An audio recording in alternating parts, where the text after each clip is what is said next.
Hello students, welcome to Genic education G score series. तो आज हम डिस्कस करने वाले हैं एपिसोड नंबर 5 में question number 4 of control system. Okay, of control system.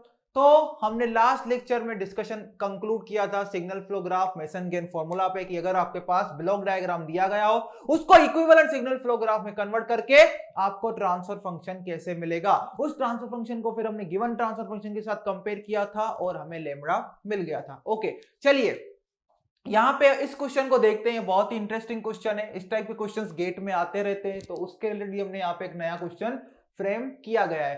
तो यहाँ पे देखो क्या बोला गया है। The transfer function hs of a system is t of s is equal to y of s divided by r of s is equal to। तो यहाँ पे देखो अगर h of s hs बोला है तो इसको hs ही लिख देना चाहिए। ओके, क्योंकि हमने वहां पे hs लिखा है। The transfer function h of s of a system with h of s is equal to y of s divided by r of s। Generally y of s मेरा क्या होगा, Laplace transform of output. r of s क्या होगा, Laplace transform of input. इन दोनों का ratio लेंगे तो हमें ट्रांसफर फंक्शन मिल जाएगा। इज इक्वल टू क्या दिया गया है, k divide by s plus 4 into s square plus 3s plus 4।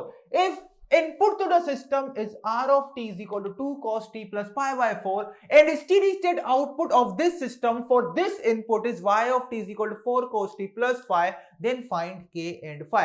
इसमें एक्चुअली चार ऑप्शंस हैं। जब आप ऐप में इस क्वेश्चन को अटेम्प्ट करेंगे तो वहां पे चार ऑप्शंस दिखेंगे, वो मैंने नहीं लिखे। वहां पे 5 डिग्रीज में आपको निकालना है। ओके, तो देखो होता क्या है। सबसे पहले जो हम ट्रांसफर फंक्शन लिखते हैं तो ट्रांसफर फंक्शन सिर्फ कौन से सिस्टम्स के लिए डिफाइन होता है, लीनियर टाइम इनवेरिएंट सिस्टम के लिए। तो अगर आपके पास लीनियर टाइम इनवेरिएंट सिस्टम है और उसमें अगर इनपुट है वो साइनोसोडल है या क्या है, कोसाइन सिग्नल है, तो जो आउटपुट जनरेट होगा स्टेडी स्टेट में। ओके, मैं प्लीज यहाँ पे वर्ड्स का यहाँ पे ध्यान दीजिएगा, मैं क्या बोल रहा हूं, स्टेडी स्टेट में। अगर आपके पास एक एलटीआई सिस्टम है, उसमें आप इनपुट क्या दे रहे हो, साइन सिग्नल दे रहे हो या कोसाइन सिग्नल दे रहे हो, तो उसमें जो स्टेडी स्टेट में आउटपुट जनरेट होगा वो भी क्या होगा, साइनोसोडल या कोसाइन वेव होगा, जिसका फ्रीक्वेंसी वही होगा जो इनपुट सिग्नल का था, लेकिन उसके एम्पलीट्यूड और फेज में शिफ्ट आएगा। और वो एम्पलीट्यूड में और फेज में, एम्पलीट्यूड में कितना चेंज आता है, फेज में कितना शिफ्ट होता है, वो आपका डिपेंड करेगा सिस्टम के ट्रांसफर फंक्शन पे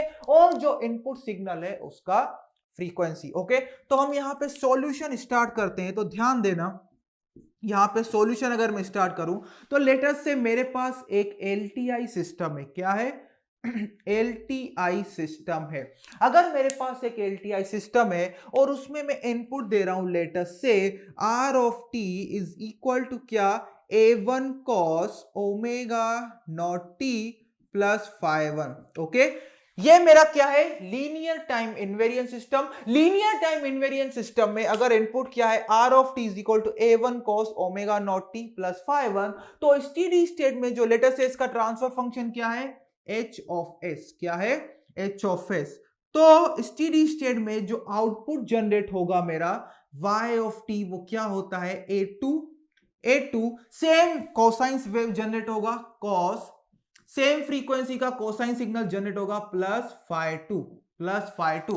तो समझ में आ गई यहां पे बात। इनपुट क्या, अगर मेरे पास एक एलटीआई सिस्टम है उसमें अगर इनपुट क्या जा रहा है, a1 cos omega naught T plus phi 1 और a1 sin omega naught T plus phi 1, और इस सिस्टम का ट्रांसफर फंक्शन है h ऑफ s, तो जो आउटपुट जनरेट होगा वो सिंपली क्या होगा, आपका स्टेडी स्टेट में जो आउटपुट जनरेट होगा, सेम देखो कोसाइन सिग्नल आया, सेम फ्रीक्वेंसी का जो इनपुट सिग्नल का फ्रीक्वेंसी था वही, लेकिन एम्पलीट्यूड और फेज में शिफ्ट आएगा, और वो डिपेंड करता है सिस्टम के ट्रांसफर फंक्शन पे और इनपुट फ्रीक्वेंसी पे। तो देखो क्या होगा, A2 आपका होगा simply A1 into magnitude of this transfer function 8 frequency is equal to omega naught, और जो फेज आएगा फाई 2 वो क्या होगा, phi 1 plus angle of h of s plus angle of h of s at omega is equal to omega naught, at omega is equal to omega naught. Clear मेरी इतनी बात। तो यहां पे ध्यान देना, a2 कैसे निकालेंगे, a2 is equal to a1 into magnitude of h of s at omega is equal to omega naught. Phi 2 कैसे निकालेंगे, phi 1 plus angle of h of s at omega is equal to omega naught. Okay, और सबसे पहले आपको क्या करना है, यहां पे जब हम मैग्नीट्यूड निकालेंगे एच ऑफ एस का at omega is equal to omega naught, सबसे पहला स्टेप हमारा ये होगा कि एस की जगह क्या रखेंगे, जे ओमेगा। जब भी हमें स्टेडी स्टेट साइनोसोडल एनालिसिस करना हो तो हम ट्रांसफर फंक्शन में क्या रखते हैं, एस को सब्स्टिट्यूट कर देते हैं, रिप्लेस कर देते हैं जे ओमेगा से। क्लियर इतनी बात? तो चलिए हम ये स्टेप से आगे बढ़ते हैं और हम देखते हैं कि हमें के और फाइव कितना मिलता है। तो यहां पे अगर इसको मैं कंपेयर करूं हमारे गिवन क्वेश्चन के साथ, तो ध्यान दो, अगर हमारा जो गिवन डेटा है वो क्या है, R of T is equal to 2 cos t plus pi by 4, y of T क्या है, 4 cos t प्लस 5। ओके, तो अगर इसको हम अपने जो सॉल्यूशन यहां पे जनरलाइज सॉल्यूशन बनाया है उसके साथ कंपेयर करें, तो मेरा यहां पे आर टी क्या है, 2 cos t plus pi by 4। इसका मतलब क्या है, a1 क्या होगा, 2 होगा। हमारे अकॉर्डिंग जो हमारे गिवन डेटा a1 क्या होगा, 2 होगा। ओके, a2 सिमिलरली देखो क्या होगा, 4 होगा। ये जो आउटपुट सिग्नल है उसके एम्पलीट्यूड को मैं बोल रहा हूं a2, और यहाँ पे आउटपुट क्या है 4, तो a2 क्या होगा 4। और यहाँ पे देखो क्या है, a2 is equal to a1 into magnitude of h of s at omega is equal to omega naught। तो 4 बराबर क्या होगा, 2 into magnitude of h of s at omega is equal to 1। क्योंकि यहां पे देखो ओमेगा नॉट क्या है, इनपुट सिग्नल का फ्रीक्वेंसी जो कि टी का कोएफिशिएंट होता है, यहां पे टी का कोएफिशिएंट क्या है 1, तो यहां पे फ्रीक्वेंसी क्या है, इनपुट सिग्नल की फ्रीक्वेंसी क्या है 1 रेडियंस पर सेकंड। ओके, तो यहां पे देखो इसका मतलब magnitude of H of S, magnitude of H of S at omega is equal to 1 कितना होना चाहिए, 2 होना चाहिए। 4 डिवाइड बाय 2 कितना होगा, 2 होगा। क्लियर इतनी बात? इसका मतलब क्या है, हमें यहां पे एच ऑफ एस पता है, एस की जगह जे ओमेगा रखेंगे, उसका एच ऑफ जे ओमेगा का मैग्नीट्यूड निकालेंगे, at omega is equal to 1, जिसमें एक चीज अननोन होगी के, उसको इक्वेट कर देंगे 2 के, तो हमें क्या मिल जाएगा, के मिल जाएगा। ओके, क्या मिल जाएगा, के मिल जाएगा। तो ये एच ऑफ एस मुझे पता है, तो मुझे बताओ एच ऑफ जे ओमेगा आपका क्या होगा, के इंटू जे ओमेगा प्लस 4, क्या होगा, जे ओमेगा प्लस 4 डिवाइड बाय क्या होगा, यहां पे ध्यान दो, 4 प्लस एस स्क्वायर प्लस 3 जे ओमेगा। तो यहां पे देखो एस की जगह रखूंगा अगर जे ओमेगा, तो जे ओमेगा का स्क्वायर क्या होगा, माइनस ओमेगा स्क्वायर, तो क्या होगा 4 minus omega square. Real part क्या हो जाएगा, 4 माइनस ओमेगा स्क्वायर प्लस 3 जे ओमेगा, प्लस 3 जे ओमेगा। तो एच ऑफ जे ओमेगा का मुझे बताओ मैग्नीट्यूड क्या होगा, एच ऑफ जे ओमेगा का मैग्नीट्यूड क्या होगा, के, ये एक सिंपली कॉम्प्लेक्स नंबर है, इसका मैग्नीट्यूड क्या होगा, रियल पार्ट का स्क्वायर कर दो प्लस इमेजिनरी पार्ट का स्क्वायर कर दो और उसका स्क्वायर रूट ले लो। सिमिलर वे में यहां पे क्या होगा, रियल पार्ट जो है उसका स्क्वायर करो plus 9 omega square, imaginary part का स्क्वायर करो और उसका स्क्वायर रूट ले लो, उसका स्क्वायर रूट ले लो। क्लियर इतनी बात? और यहां पे अभी सब्स्टिट्यूट करो, क्योंकि हमें कौन सी फ्रीक्वेंसी पे निकालना है magnitude, at omega is equal to 1 radians per second. यहां पे ओमेगा इज इक्वल टू 1 रखो और उसको किसके इक्वेट कर दो, 2 के इक्वेट कर दो, तो हमें क्या मिल जाएगा स्टूडेंट्स, हमें के की वैल्यू मिल जाएगी। ओके, के की वैल्यू यहां पे मिल जाएगी।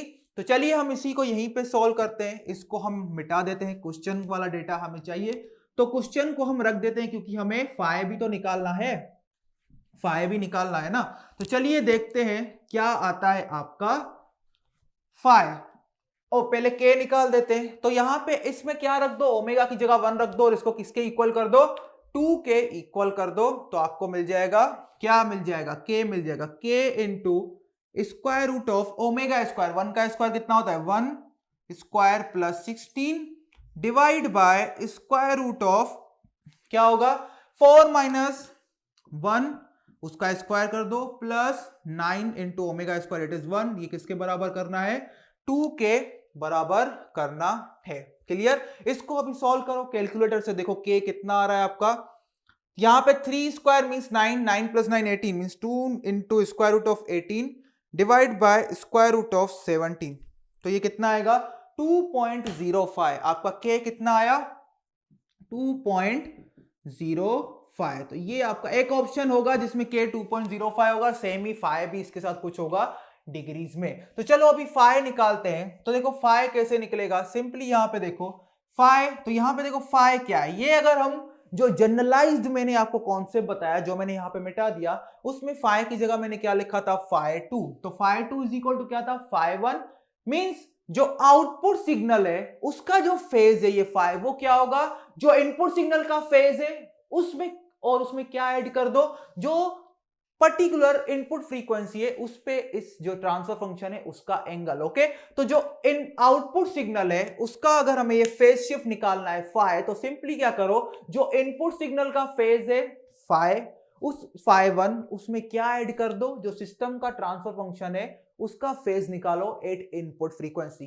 तो इनपुट सिग्नल का फ्रीक्वेंसी, ओके, जो इनपुट सिग्नल है उसका फेज, फिर क्या निकालो, जो ट्रांसफर फंक्शन है उसका फेज एट इनपुट फ्रीक्वेंसी, दोनों को ऐड कर दोगे तो क्या मिल जाएगा, जो आउटपुट सिग्नल है उसका फेज। ओके, तो फाइ यहां पे क्या होगा, देखो फाइ तुम्हारा होगा इनपुट सिग्नल का फ्रीक्वेंसी, सॉरी इनपुट जो सिग्नल है उसका फेज कितना है, π/4, प्लस क्या करेंगे, इस ट्रांसफर फंक्शन का एंगल निकालेंगे at omega is equal to 1 radian per second.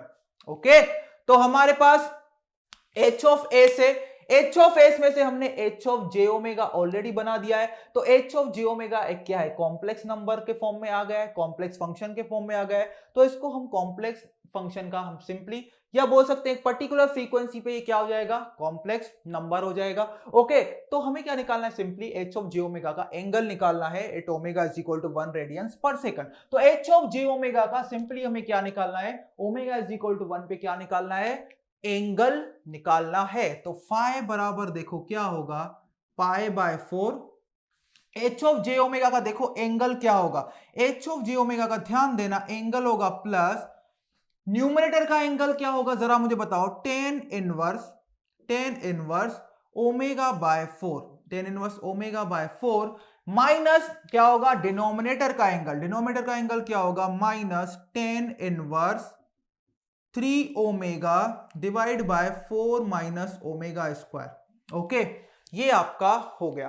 तो हमारे पास जो h of j omega complex function था उसका हमने एंगल निकाला इन टर्म्स ऑफ ओमेगा, उसका एंगल क्या होगा, जो न्यूमरेटर का एंगल है उसमें से डिनोमिनेटर का एंगल क्या हो जाएगा, सब्ट्रैक्ट हो जाएगा। तो न्यूमरेटर का एंगल क्या होगा, tan इनवर्स ओमेगा बाय 4, उसमें से क्या सब्ट्रैक्ट कर दो, जो डिनोमिनेटर का एंगल है, न्यूमरेटर का एंगल होगा tan इनवर्स ओमेगा बाय 4, उसमें से मैंने क्या सब्ट्रैक्ट कर दिया, जो डिनोमिनेटर का एंगल है। न्यूमरेटर का एंगल क्या होगा, tan inverse omega by 4, denominator का एंगल क्या होगा, tan inverse 3 omega by 4 minus omega square, दोनों का सब्ट्रैक्शन ले लोगे तो ओवरऑल जो h ऑफ j ओमेगा है उसका आपको एंगल मिल जाएगा। ओके, और ये एंगल हमें कौन सी फ्रीक्वेंसी पे निकालना है, ये एंगल हमें निकालना है omega is equal to 1 radians per second पे। तो क्या हो जाएगा, plus tan inverse 1/4 plus tan inverse 1/4 माइनस tan इनवर्स, यहां पे ध्यान दो ओमेगा की जगह 1 रखोगे तो 4 माइनस 1 3/3 क्या हो जाएगा, 1 हो जाएगा, tan इनवर्स 1। ओके, तो tan इनवर्स 1 क्या होता है, π/4 कैंसल, तो ये क्या बचा, tan इनवर्स 1/4, tan इनवर्स 1/4। तो tan इनवर्स 1/4 को सोल्व करो, देखो क्या आ रहा है। तो शिफ्ट tan इनवर्स 0.25 और इसको अगर डिग्रीज में लिखे तो आएगा 14.03 डिग्रीज। ओके, कितना आ गया, 14.03 डिग्रीज। ओके, तो फाइ सिंपली आपका क्या आ गया, फाइ सिंपली आपका आ गया 14.03 डिग्रीज, और इसको रेडियंस में भी आप कन्वर्ट कर सकते हो इनटू π/180 से मल्टीप्लाई करके। तो हमें सिंपली क्या किया, हमने सिंपली इस सेशन में, इस लेक्चर में देखा कि अगर आपके पास एलटीआई सिस्टम है, इनपुट क्या है, कोसाइन सिग्नल है, तो स्टेडी स्टेट में जो आउटपुट जनरेट होगा वो भी कोसाइन सिग्नल होगा, सेम फ्रीक्वेंसी का जो इनपुट सिग्नल का फ्रीक्वेंसी था, लेकिन उसके एम्पलीट्यूड और फेज में चेंज आएगा, और वो चेंज किस पे डिपेंड करेगा, आपके सिस्टम के ट्रांसफर फंक्शन पे और जो इनपुट का सिग्नल का फ्रीक्वेंसी है उस पे। क्लियर मेरी इतनी बात। और फिर हमने देखा a2 इज इक्वल टू क्या होगा, a2 is equal to a1 into magnitude of transfer function at frequency omega is equal to omega naught, जो कि इनपुट सिग्नल का फ्रीक्वेंसी था, और जो आउटपुट में फेज शिफ्ट आएगा फाइ, वो किसके बराबर होगा, जो इनपुट सिग्नल का